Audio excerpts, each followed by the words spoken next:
Hi, welcome to episode 56 of the eBPF and Cilium office hours. Now, this is a little bit unusual. This week I am pre-recording the episode. I'm not 100% confident that my internet connection is going to be amazing on Friday. So I figured I would try this experiment in pre-recording. I'm going to try to be online if my internet connection is up at all. So I'm hoping we will still be able to interact online through the comments. It's really an experiment. It's the first time we've tried pre-recording one of these eCHO shows. So yeah, we'll see how it goes. And you can give us feedback on how it is from your perspective to see a pre-recorded episode. I'm going to try and record it as live. So I'm going to try and do it in one take, as it were. So hopefully from a viewing perspective, it's very similar to what we do live, except I obviously can't react to your comments because I'm recording this 2 days ahead of when you're going to make those comments. Please do put in the comments, say hello, let us know where you're watching from. We always love to know who's involved and who's enjoying the content that we're creating here. So let me just make my screen a bit bigger and walk through a little bit what we're going to do today. So the episode I'm going to cover today is the anatomy of an eBPF program. I'm going to walk through some eBPF code and use BPF tool to explore what's inside that eBPF program. But before I do that, let's talk about the headlines this week. Very important event coming up, eBPF Summit. If you've been to eBPF Summit before, you'll know how, what a great buzz it is. That's a pun. Last year we had thousands of people, literally thousands of people joining us in Slack, getting stuck in with all the different activities and watching the amazing talks. It's September the 28th and 29th this year. We've had dozens and dozens of really great proposals for talks. We've got a program committee working through those proposals right now, volunteers from all across the ecosystem. But if you haven't already done so, please do register so that we know you're going to be with us on the day. And we have already announced just the first handful of featured speakers. I wanted to particularly highlight that we are honoured to be joined by the two co-maintainers of eBPF, Daniel Borkman and Alexei Starovoitov. So really exciting to hear what they're going to tell us about eBPF and the state of eBPF and the future of eBPF. So don't miss that at eBPF Summit. Another eBPF event that's coming up is the Cloud Native eBPF Day that's co-located with KubeCon in Detroit in October. If you are considering speaking at that event, I highly encourage you to put in your proposal. You have until Monday, so just a few short days left to get those proposals in. As always, there's been a lot going on in the ecosystem, lots of great articles being written, lots of new projects coming to our attention here. I don't think I've got time to go through all of the articles that have been released in the last week or so. I wanted to just highlight a few. Our friend Chris Short included an introduction to eBPF in his DevOps-ish newsletter this week. So apparently there's a lot of people in his circles and a lot of people asking Chris that they want to learn more about eBPF. So he's summarized some resources in this newsletter, which is awesome. Thank you, Chris.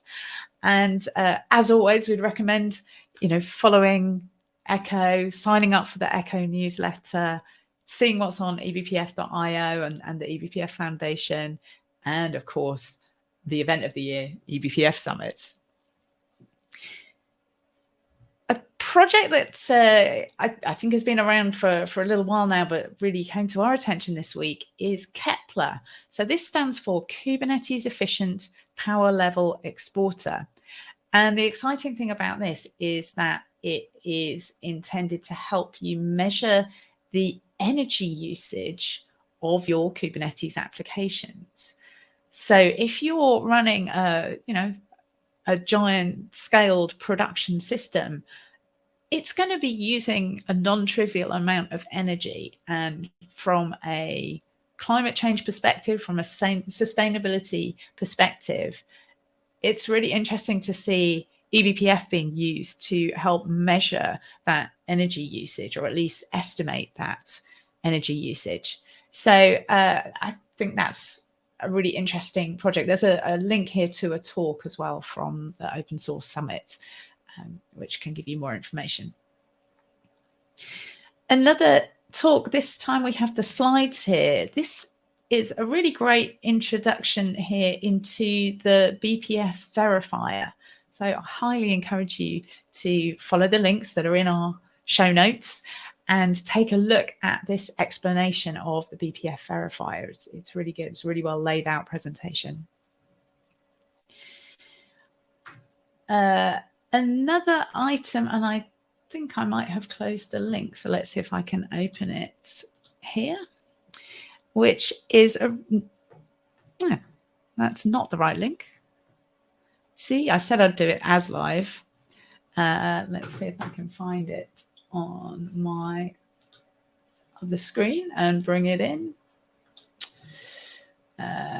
This is a really interesting blog post about tracing a packet journey using eBPF. So let me just bring that in here. So yeah, this is using Linux trace points, perf, and eBPF to explore what's happening to a ping packet. So that's a really nice read as well. That's by Jean-Pierre Le Bigot. So yeah, recommended read. I will update the link in that in the show notes to correct that after I've recorded this this session. Okay, so I hope that was an interesting journey around some of the news in the world of eBPF this week. And what I'm going to turn to now is discussion of what I'm calling the anatomy of an eBPF program. So the reason why I've been doing this is I'm actually working on a new book about learning eBPF, and I wanted to explore or dig into, when we build and run an eBPF program, what are we actually creating? What does it look like? And I want to use a very, very simple Hello World program and use BPF tool to explore that program in its sort of various forms and yeah, kind of look into what's inside.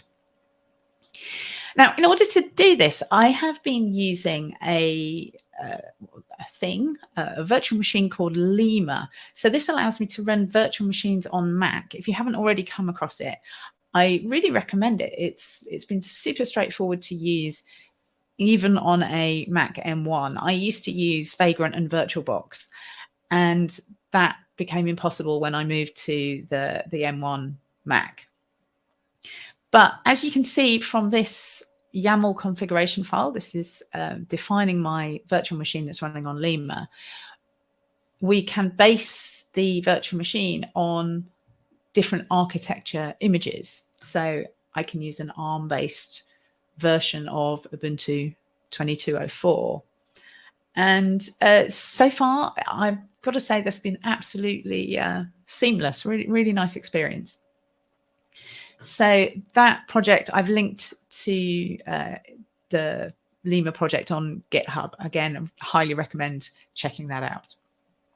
And as you can see, you can provision, you can write scripts to define your virtual machine and provision it. So I've pre-installed all of the packages that I need in order to build eBPF programs, basically.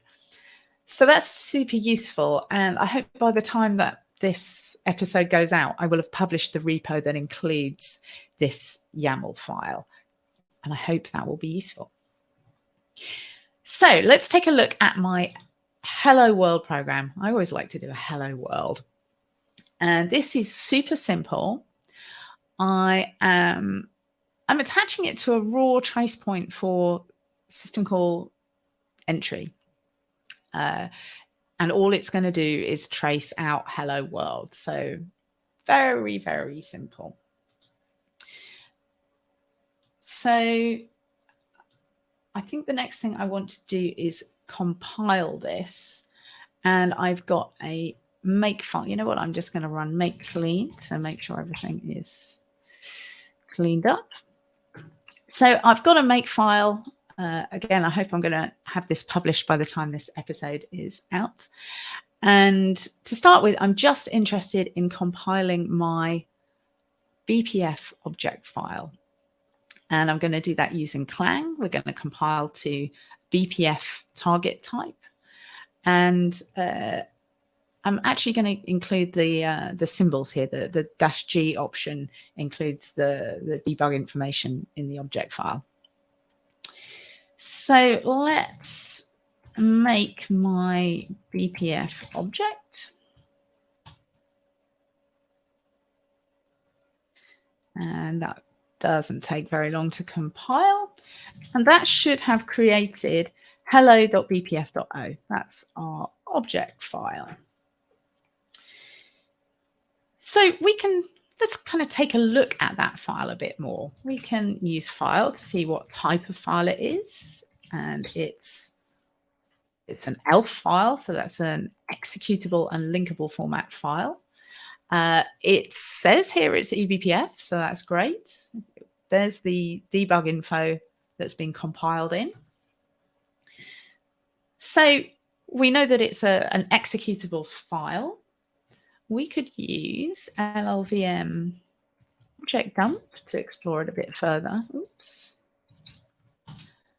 And hello.bpf.o. And this time we get to see it's an ELF file showing us very similar information to what we could see just with file. But we also get the disassembly of the section. Let's bring the source code back up again. Oops. So here's the section definition, and it's called rawtp sysenter. And then here's the function called hello. And here are my BPF instructions. So, I mean, I think it's kind of fairly clear that, well, that these are 5 lines of eBPF code, and we can probably go and look up what each of these different instructions opcodes mean. We get a disassembly here that tells us, for example, here, this line is setting register 1 to the value 0. And this is setting register 2 to the value 12. It's making a call. Register 0 is set to 0. I'd be pretty confident that that's our return code here. And then it returns. So this is the BPF program laid out as a series of bytes. That's not exactly how it's going to run natively on the CPU, but this is the BPF bytecode. So now we could use the BPF tool utility to load that program into the kernel. I did an episode, I think it was sometime last year, with Quentin Monet, who's one of the maintainers of BPF tool. He did a really great thread on Twitter of lots of tips and tricks for using BPF tool. He's also written it up into a blog post. And again, the link to that blog post is going to be in the show notes. So pretty much everything I know about BPF tool, I have learned from Quentin. So thanks, Quentin, for all your help on this. So BPF tool can do lots of operations on BPF programs. One of the things we could do is we could look at programs that are already loaded into this virtual machine. And Incidentally, I am running here as root. You need privileges to do a lot of the things that BPF tool does. So at the moment we can see I don't know how many this is, dozen, something like that, of BPF programs of type C group SKB, and they have been attached to the systemd process. Okay, so now let's load the program that we just compiled, which is in hello.bpf.o. I want to pin this to a file location or a pseudo file location. Pin it there. If I take a look in that location, we should see the program is there. So it's been successfully loaded into the kernel. And now if we run proglist again, we should see it there. There it is. It's of type raw trace point. It's got the name hello. It has the dual licensing, which means it's allowed to call GPL helper functions. So some of the BPF helper functions are defined with a GPL license, and you need to have a license that's GPL compatible if you want to call those helper functions. Also, there's this tag. The tag is actually a hash of the instructions. So if we load multiple programs that have the same instructions, they'll have the same tag. We've got a unique identifier here. We could have multiple programs with the same name as well as having the same tag. So if we did have multiple programs, we'd be able to distinguish them with this ID here.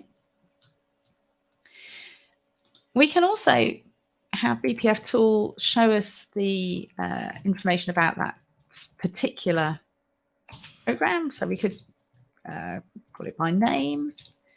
We can ask it to do this output in pretty format. Oh, I forgot the word show. There we go.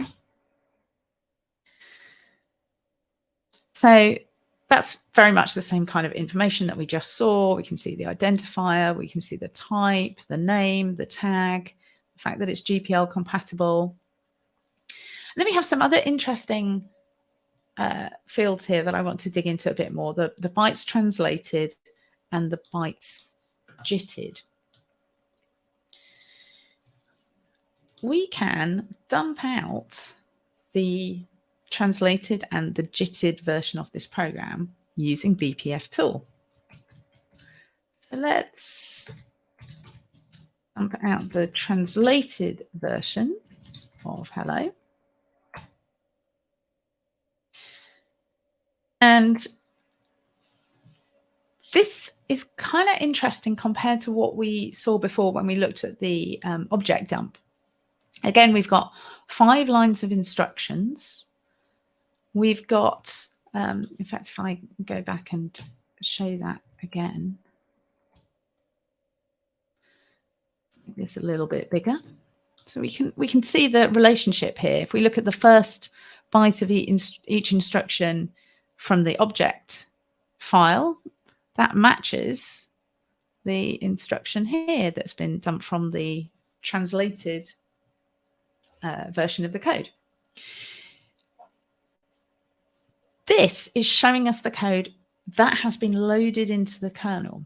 And the fact that it has been loaded successfully means that it's been through the verifying process, which I think is kind of cool. We can see that after the verifying process and also some kernel rewriting, we can see that there's a little bit more information that's included in the version of the code now that it's inside the kernel. So for example, the call 6 here has now been turned into a call to trace print k. If you're wondering why it's trace print k here and this is just BPF print k, they're just different wrappers. So this is the sort of lower level version. This is the libbpf version. This is going to call, this is a high level abstraction, if you like, of traceprintk. So that's the verified version of the code. We can also see how each of the lines of source code map to these instructions, and that's present because of the debug information that we included when we compiled the object.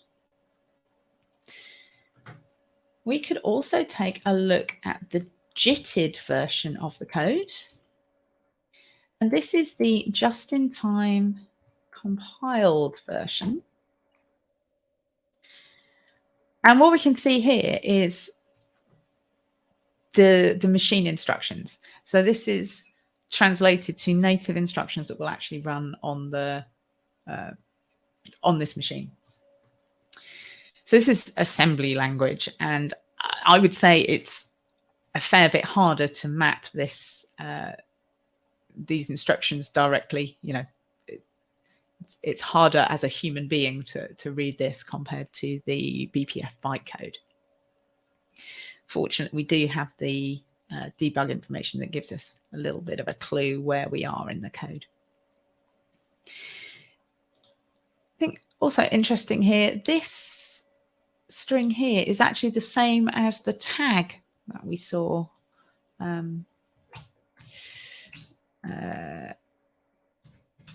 Let's prove this. So starts with BF, ends in 4D. Again, BF and ends in 4D.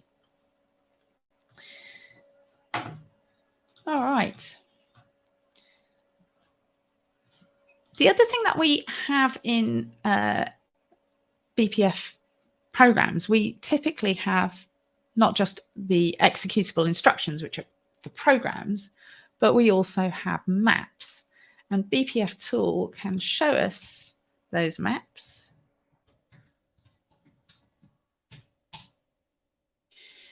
And I think this is pretty interesting. There is something here called hello RO data. Read-only data seems like a reasonable assumption for what that name means. And we can take a look at what's inside that map. We can refer to it by name. We could refer to it by ID. Read-only data. There we go. And we can see that is the string. That's the hello world string that we defined here. So that data has actually been stored in a map. Obviously, this is a fairly unsophisticated map. If we were using maps to transfer information between user space and kernel, or between different BPF programs, we could kind of take a look at that map and understand about the structure of that map. And this is an array. There are lots of different types of maps, and we'd see that from the BPF tool output. All right. So I've loaded that program into the kernel, but it's not currently attached to anything. I'm actually going to just bring up another terminal window and look at the tracing. And there is some tracing from, I think, when I ran it before. But yeah, it's no longer tracing, because although my program is loaded, it's not actually attached to anything. And this is probably worth a little kind of diversion into thinking about libbpf. BPF tool uses libbpf, and libbpf has the capability of taking the section name here and using that to automatically figure out what the attachment point for this BPF program is. So when we loaded that BPF program, why did it not automatically get attached to that raw trace point? And the answer to that is that you need a program to be holding onto the file descriptor for that attachment. So if we look at the programs that are running, maybe it'll be easy to just type it in. And the one sort of difference between my Hello program here and all of these other programs that had previously been loaded is these have like a process that's associated with that program, and that's the process that has the file descriptor for the attachment point. And I don't have an attachment point yet for my Hello program. It's not although it's loaded into the kernel, it's not actually being triggered by anything. And we can't create that attachment point in BPF tool, at least not at the moment, because BPF tool would have to do something with that file descriptor. So what we typically do is we write some user space code to not only load the program, but also attach it to whatever event we want it to be triggered by. And libbpf gives us some kind of functions to do that opening and loading and attaching. BPF tool can even generate some skeleton code to make that easy. So if I were to do BPF tool, I think it's, I can't remember if it's gen skeleton or yes, it is gen skeleton. And skeleton for my object file. And I'm just going to call this hello 2 because I've already got a version. It's created open here. Let's just check that those are not different. Oh, that is different. Okay, let's just look at the one that it has just created then. Let me oops. Let me bring that up. So we can see this file is auto-generated by BPF tool, and it's a libbpf, which it's using structures and function definitions from libbpf. And where libbpf uses things like BPF object and BPF map, those are being, let's say, converted. We're getting this higher level abstraction specifically for this hello program that we could then use to easily write the user space program that will load the program into the kernel and attach it and so on. So for example, if we were to find hello BPF open, this is the function for opening the object file, and this is going to use some libbpf functions here to kind of populate those higher level abstractions. You can see here we've got the attach here. That would actually use the section definition here to figure out where to create that attachment point, to attach it to the raw trace point called sys enter.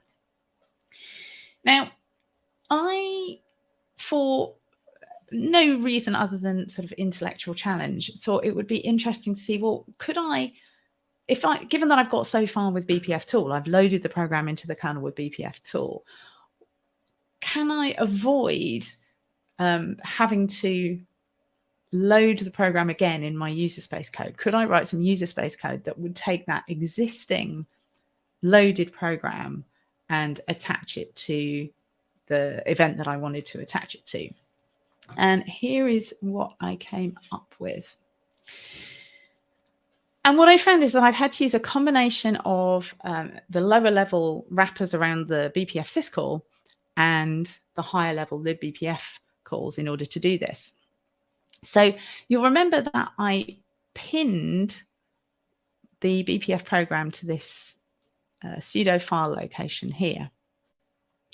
And there's a BPF system call operation called BPF object get that can get the file descriptor from this path name.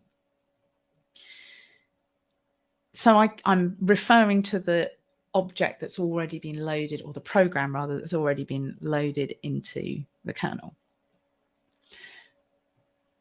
That doesn't have the definition of the section. So if we just look at that again, if I look at the translated version of the program,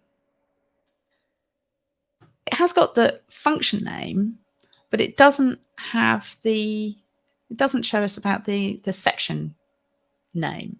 The section name is defined in the object. So we could see that in LLVM dump. There's the section name here. So given if I could probably have passed in hello, let's say, as a parameter to this program, can I get the information out of that object file and use that to automatically create the attachment point? So I'm using a libbpf function here to open that object file and to find the hello BPF program from within that object. Now, there's a function here that allows me to get the section name for that program. And that section name includes, well, it's this whole thing, raw TP sysenter. The first part tells us what type of attachment point it is, and then the second part tells us the name. So I needed to write a little bit of code here that finds the separator, that slash, and I have assumed in my code here, you could imagine doing something slightly different here, but I have assumed the fact that it's going to be a raw trace point. This here, so separator is the pointer to the slash in the name, and separator +1 is that last part of the string, sysenter.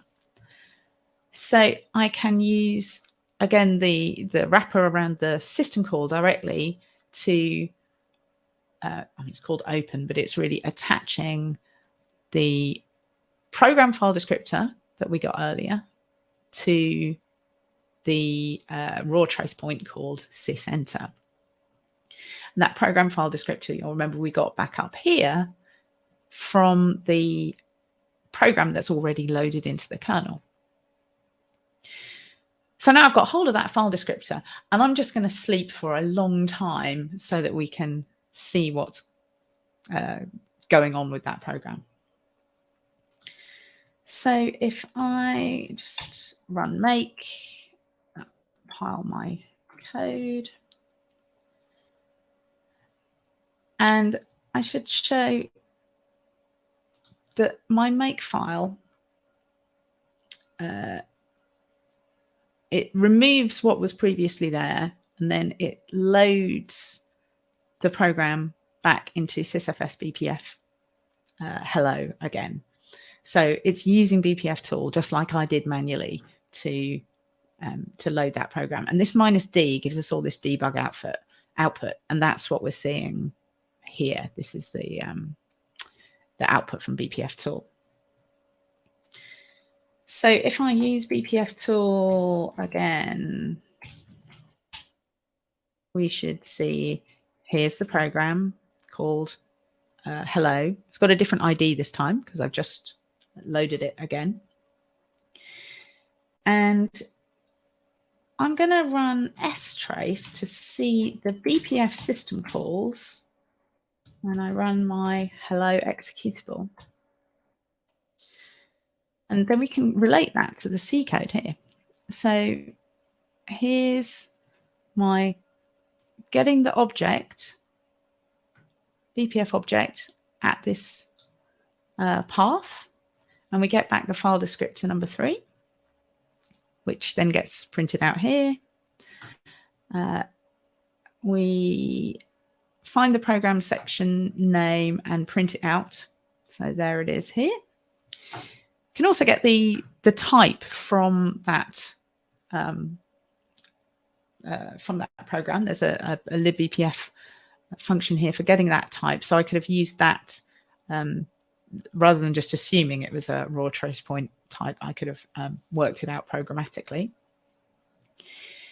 And then here is that system call for BPF raw trace point open, attaching the file descriptor 3 to the sysenter trace point.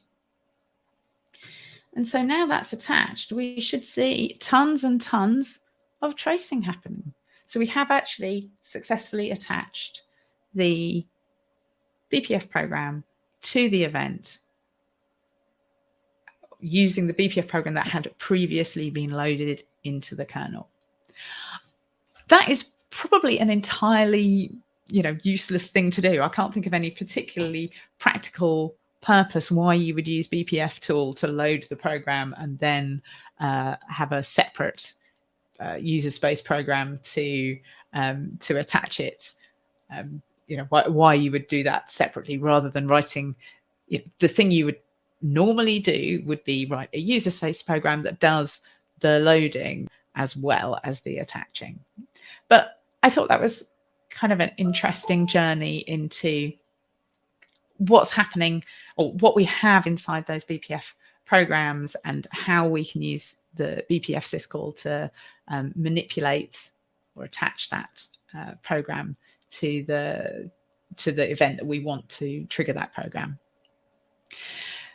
So I hope you found that interesting.